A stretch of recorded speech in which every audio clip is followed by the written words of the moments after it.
They sealed room 114 after the fire in 1998. Painted the door the same beige as the rest of the hallway so nobody would ask questions. I worked the night shift at that school for 6 years before I found out why the door doesn't have a room number on it anymore. I want to tell you what happened on my last night there. I want to tell you about the girl who was waiting for someone. And I want to tell you the thing I didn't figure out until it was already too late to matter. My name doesn't matter. What matters is the school. So let's start there. I took the night security job at Ashgrove High 2 years ago, mostly because the pay was decent and the hours let me sleep during the day, which suited me fine. I hadn't set foot in that building since I graduated, 20-some years. The lockers were the same color. The gym still smelled like rubber and bleach. Walking those halls at 11 p.m. with nobody in them felt like walking through a memory that wouldn't sit still. The job was simple. Badge in at the east entrance at 10 p.m., walk the perimeter every 2 hours, check the boiler room, check the gym doors, sign the log, go home at 6 a.m. before the first buses came in. Nobody mentioned room 114 in the orientation. I found it by accident on my second week, doing my normal walk down the science wing. Every door had a placard, 110, 111, 112, 113, and then a beige door with nothing on it at all. No number, no glass panel like the others. Just smooth paint, like someone had sanded the numbers off and never bothered to replace them. I asked the day custodian about it. He was an older guy, close to retirement, named Pruitt. He didn't laugh it off the way I expected. He just said, "That door doesn't open. Don't need to worry about what's behind a door that doesn't open." That should have been the end of it. For over a year it was. The trouble started on a Tuesday in October. I remember because the fire alarm testing was scheduled that week, and I assumed at first that's what I was hearing, a stuck relay, a electrical hum in the walls, except it wasn't coming from the walls, it was coming from behind the beige door. A tapping, slow, even, like someone knocking not to be let out, but just to remind you they're still there. I stood in that hallway for a full minute, telling myself it was pipes settling, telling myself old buildings make old building sounds. Then the tapping stopped, and I heard something that pipes don't do, a voice, muffled, a single word maybe. I couldn't make it out through the door, but the shape of it was unmistakably human. I did what you're supposed to do. I logged it. I didn't investigate, not that night. I told myself I'd bring it up with my supervisor in the morning. My supervisor's answer was almost identical to Pruitt's. That door doesn't open. If you hear something, log it and move on. Nobody would tell me why, and the not knowing is what got me, more than the tapping ever did. 3 weeks later, I did my 2 a.m. walk through the science wing, same as always, and the beige door, the door that doesn't open, was standing ajar, maybe 4 inches, a thin slice of darkness where painted wood should have been flush against the frame. I want to be honest with you. Every instinct told me to radio it in and walk away. I didn't. I told myself I was being responsible, checking for an intruder, doing the job I was paid to do. Really, I think I just needed to know. I pushed the door open with 2 fingers. The hinges didn't make a sound, which struck me as strange for a door nobody had opened in years. Inside was a classroom, mostly intact, desks in rows, a chalkboard with faint ghostwriting still visible under decades of dust, water damage staining the ceiling tiles brown and curling at the edges. The fire hadn't gutted it completely.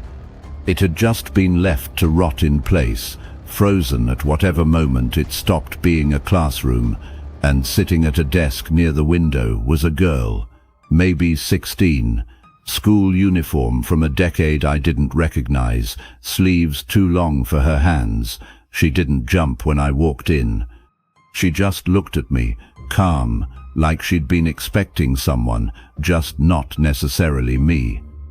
"You're not him," she said. "Not who?" I asked. She looked back at the window. "He said he'd come back for me. I'm still waiting." Her name was Emily. She wouldn't tell me anything else, not why she was there, not how she'd gotten past a door that supposedly hadn't opened in decades. She just kept glancing at the window, like she expected someone else to walk through it any second. I told her I'd get help. She didn't seem to hear me. I radioed it in as a trespasser. Campus policy: any unauthorized person in the building after hours gets logged, and footage gets pulled the next morning to confirm. The next afternoon, my supervisor called me into his office. He had the footage from the science wing camera pulled up, time-stamped 2:04 a.m. It showed me walking down the hallway. It showed me stopping at the beige door. It showed me pushing it open and standing in the doorway of an empty, dark room, talking to nobody for almost 4 minutes. No girl, no desk with anyone sitting at it. Just me, alone, having what looked from the outside like a full conversation with an empty classroom. I want you to understand, I know what I saw.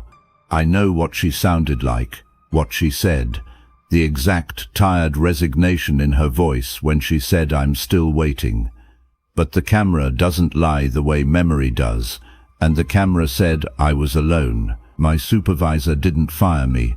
He just said, very quietly, "You should talk to Pruitt." He knew the last guy this happened to. That sentence sat in my stomach for a week before I worked up the nerve to ask what it meant. Pruitt didn't want to talk about it, but I didn't give him much choice. I caught him at the end of his shift and told him everything: the tapping, the door, the girl, the footage. He listened without interrupting. When I finished, he sat down on an overturned bucket like his knees had given out. Room 114 was a classroom until the fire in '98, he said. A student died in there, girl named Emily Voss. Smoke inhalation. She was trapped when part of the hallway ceiling came down, blocking the door. There was another kid who could have gotten to her. Everyone said he tried. Some people said he ran instead and came back too late and told everyone he tried the whole time so he wouldn't have to live with what he'd actually done. "Do you know who he was?" I asked. Pruitt looked at me for a long moment. "You really don't remember, do you?" I went digging that same night, before my shift even started. The school keeps old yearbooks in a storage closet near the front office, and I found the 1998 edition wedged between two others, spine cracked from handling. I found Emily's photo in the memorial page near the back, her class portrait, next to a paragraph about a tragic loss, the kind of vague language schools use when they don't want to say the real thing out loud. Then I turned back a few pages to the sophomore class listing, and I found a photo of a boy I hadn't thought about in almost 30 years, because I had spent almost 30 years making very sure I never thought about him. My older brother, David. He never talked about that year. He left for college 2 months after the fire and never really came back, not to visit, not to talk, not really, even at holidays. He died 11 years ago, and the one thing he said to me before he did, the thing I never understood until that night in the storage closet, was, I should have gone back in for her.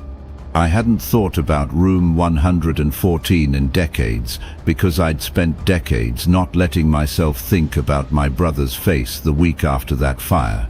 And somehow, some way I still don't fully understand, That room had been waiting for someone who looked enough like him to answer. Emily wasn't waiting for a stranger. She was waiting for a Voss family face to walk through that door. And I have the same face my brother did, 25 years younger than the day he died, still carrying that guilt. I went back to room 114 one final time, on what turned out to be my last night on that job.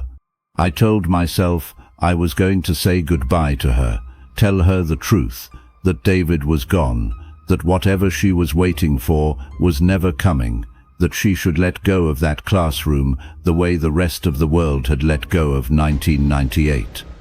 The door was open before I got there. It was always open now, every night, like it had given up pretending to be sealed. She was standing this time, not sitting, closer to the door than she'd ever been. "You found him," she said. "It wasn't a question. He's gone, Emily. He died a long time ago. I don't think he's coming back for you." She looked at me the way you'd look at someone who'd just told you something you already knew, but had never let yourself say out loud. "I know," she said. "I've known for a while." "Then why are you still here?" She smiled, and it wasn't cruel, just tired. Tired the way my supervisor's voice had been tired. Tired the way Pruitt's had been. "Why are you still here?" she said. "Your shift ended 40 minutes ago. I checked my radio. Dead air." I checked the hallway behind me, and the exit sign at the far end of the science wing, the one that's supposed to stay lit 24 hours a day, was dark. I don't remember walking home that night.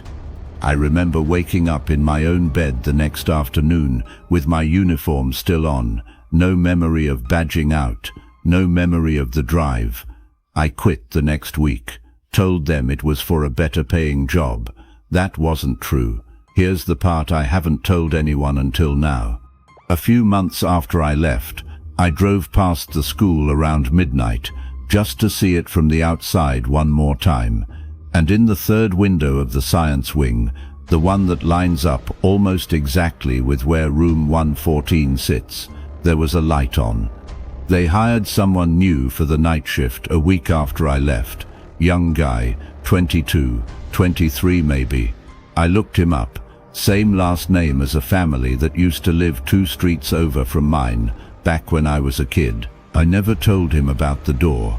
I keep wondering if I should have. If you made it this far into the night, you know what to do. Hit subscribe, ring that bell, and tell me down in the comments, would you have walked back into that room a second time, or would you have let the door stay shut? This has been the night shift. Sleep tight, lock your doors. I'll see you next time. Have you ever entered a place that felt alive, where every wall watched you, every whisper knew your name, and every prayer made things worse? Tonight's story is based on the legend of a forgotten church hidden deep inside Black Hollow Forest. Locals say anyone who hears the church bell after midnight has exactly 1 hour to leave, because when the bell rings a 4th time, someone else walks out wearing your face. Rain hammered against Daniel's windshield as he drove through Black Hollow. He was a documentary filmmaker searching for abandoned places. The locals refused to speak. One elderly woman finally whispered, "Don't enter St. Mercy Church." Daniel laughed. Why? The woman crossed herself. Because it stopped belonging to God 50 years ago. She refused to explain further. That night Daniel packed his cameras and followed an old dirt road, disappearing into the fog. At exactly midnight, a distant church bell echoed. 1, 2, 3. Daniel smiled. Perfect. Then, a 4th bell rang. Every bird in the forest suddenly went silent. The church doors opened by themselves. Dust floated through moonlight. Broken pews lined the sanctuary. A giant wooden cross hung above the altar. Daniel noticed something strange. Every statue's eyes had been scratched away. His camera suddenly lost signal. Then, someone whispered behind him, "You're late." He spun around. Nobody, only darkness. His flashlight flickered. Then every candle inside the church lit at once, without fire. An old priest slowly appeared from the shadows. His robes looked centuries old. His smile never reached his eyes. "I've been waiting." Daniel sighed with relief. "I thought this place was abandoned." The priest laughed. So did everyone else. He led Daniel toward the altar. There rested an old leather book. The pages contained hundreds of names. Every name had one word beside it: returned. Daniel found one final blank line. Then letters slowly appeared by themselves. Daniel Carter, today's date. He dropped the book. The priest smiled. Daniel ran. The church doors wouldn't open. Windows had become solid stone. The priest never chased him. Instead, the priest simply whispered, "Go downstairs." Against every instinct, Daniel followed a staircase leading beneath the church. The basement wasn't filled with coffins. It was filled with mirrors, hundreds. Every reflection showed Daniel standing differently. Some smiled, some cried. One reflection waved. Daniel didn't. The smiling reflection suddenly stepped out of the mirror. It looked exactly like Daniel. Same clothes, same voice, same memories. The copy smiled. "You've lived my life long enough," Daniel screamed. The duplicate walked upstairs. The church doors opened for it immediately.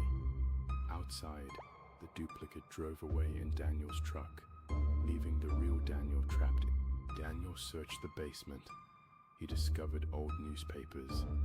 Every decade, someone disappeared after entering St. Mercy Church. Nobody was ever found. Then he noticed every missing person's photograph. Each one had eventually returned home. Years later, looking exactly the same. Never aging, never blinking, never sleeping. They weren't survivors. They were replacements. The church bell rang again. A child's voice echoed through the basement. "You were never the first, Daniel." Hidden behind a wall, Daniel discovered dozens of skeletons. Each skeleton held an ID card. Every card belonged to Daniel Carter. Different years, different photographs. Every version had entered the church. Every version had died. He wasn't trapped inside one haunted church. He was trapped inside an endless cycle. Morning arrived. Police received a phone call. A terrified man claimed someone was trapped inside St. Mercy Church. Officers rushed there. The church was empty. No basement, no mirrors, no priest, nothing. Meanwhile, Daniel returned home.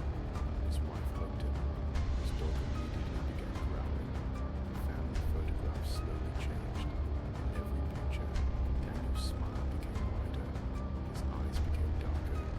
That night, at exactly midnight, Daniel stood silently in front of the bedroom mirror. His reflection smiled first, then whispered, "We'll need another one soon." Outside, far away, the church bell rang full. Authorities say St. Mercy Church burned down in 1973, but hikers still report hearing church bells where no church exists. And if you ever find an abandoned